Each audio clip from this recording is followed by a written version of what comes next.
नमस्कार बंधुरा আমি অরিন্দম চলে আসলাম আজকে ফুড এসআই পরীক্ষার বিরাট বড় একটা গুরুত্বপূর্ণ আপডেট নিয়ে। ফুড এসআই পরীক্ষা, ফুড এসআই এর কি আবার কি পরীক্ষা নেওয়া হবে এই নিয়ে কিন্তু বিরাট কিন্তু আন্দোলন কিন্তু করেছে সমস্ত পরীক্ষার্থীরা। কারণ আপনারা কিন্তু সবাই জানেন যে আমাদের রাজ্যের স্টুডেন্টরা এত পরিমাণে শিক্ষিত হয়ে গেছে যে তারা পড়াশুনো করার জন্য আর খাতা পেনের তাদের দরকার পড়ে না। তারা পড়াশুনো করছে কোথায়? পায়ের নিচে, হাতের তালুতে, সারা গায়ে পড়াশুনো করে গেছেন তারা পরীক্ষা দিতে। মানে তারা 2 নম্বরই করে পরীক্ষা দেওয়ার চেষ্টা করেছে।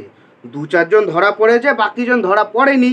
পার্থক্যটা এটাই, ফোন থাকছে জুতোর তলে, পকেট থেকে আমরা এই যারা আমরা দেখেছি এই ক্লাস 9, 10, 11, 12 যে সমস্ত বাচ্চা টুকলি করে ছোট ছোট ছোট ছোট কাগজ কেটে নিয়ে যায়, বুকের ভেতর থেকে বেরোয়, পকেট থেকে বেরোয়। সো এইখানে কিন্তু সেম কেস এরকম ধরা পড়েছে অনেক জায়গাতে। সো এটা নিয়ে টুকলি সার্ভিস কমিশন কি যেন পাবলিক সার্ভিস কমিশন কি বললো সেটা আমরা জেনে নেব। ফুড এসআই পরীক্ষা কি আবার হবে, ঠিক কি বললেন পিএসসির চেয়ারম্যান।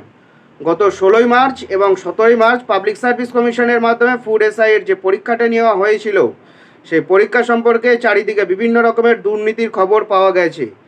এই সমস্ত দুর্নীতির খবর জনসমক্ষে আসার পর পরীক্ষার্থীরা দাবি জানিয়েছে যে আগের ফুড এসআই পরীক্ষাটি ক্যান্সেল করে দ্বিতীয়বার যেন পাবলিক সার্ভিস কমিশন আবার ওই পরীক্ষাটির আয়োজন করে। তবে এবার দেখে নেওয়া যাক এই বিষয়ে পিএসসি কর্তৃপক্ষ কী সিদ্ধান্ত গ্রহণ করেছে। ফুড এসআইয়ের যে বিজ্ঞপ্তি প্রকাশিত হয়েছিল তাদের শূন্যপদ ছিল মোট 480টা, আর এই শূন্যপদের জন্য পরীক্ষা দিয়েছিলেন অনলি মাত্র 13 লক্ষ পরীক্ষার্থী। পরীক্ষার পর এই নিয়োগ প্রক্রিয়া সম্পর্কে বিভিন্ন দুর্নীতির অভিযোগ উঠেছে।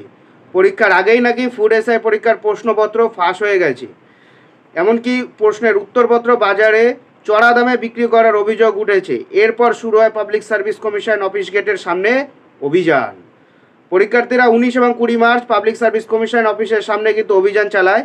দ্বিতীয় দিন অভিযান চালানোর পর ফলাফল হিসেবে জানানো যায় যে দুর্নীতির কথা স্বীকার করে নিয়েছে পিএসসি তরফে জানানো হয়েছে যে পুলিশের মাধ্যমে তারা এমন ধরনের রিপোর্টও জানতে পেরেছে। এখনও পর্যন্ত সমস্ত জেলা রিপোর্টে পাওয়া যায়নি। পশ্চিমবঙ্গের সমস্ত জেলা থেকে রিপোর্ট পাওয়ার পর পাবলিক সার্ভিস কমিশনের কর্তৃপক্ষরা মিটিংয়ের মাধ্যমে আলোচনা করে দেখবে যে আবারও একবার পরীক্ষা নেওয়া যায় নাকি। এনরা বলে জানেই না যে দুর্নীতিটা হয়ে গেছে, কোশ্চেনটা বেরিয়ে গেছে। কোশ্চেনটা কোথা থেকে বেরিয়েছে? কোশ্চেনটা ছাপাচ্ছেন আপনারা, বেরোচ্ছে অন্য জায়গা দিয়ে। এনরা বলে কিছু জানেই না, এনা পুলিশ মারফত জেনেছে। সো বন্ধুরা, এটাই হলো আজকের আপডেট। সো এরকম আপডেট পেতে হলে অবশ্যই আমাদের চ্যানেল নিউজার অরিন্দমকে সাবস্ক্রাইব করে আমাদের পাশে থাকবেন। দেখা হচ্ছে পরের ভিডিওতে। ভালো থাকবেন সবাই। নমস্কার, জয় হিন্দ, বন্দে মাতরম।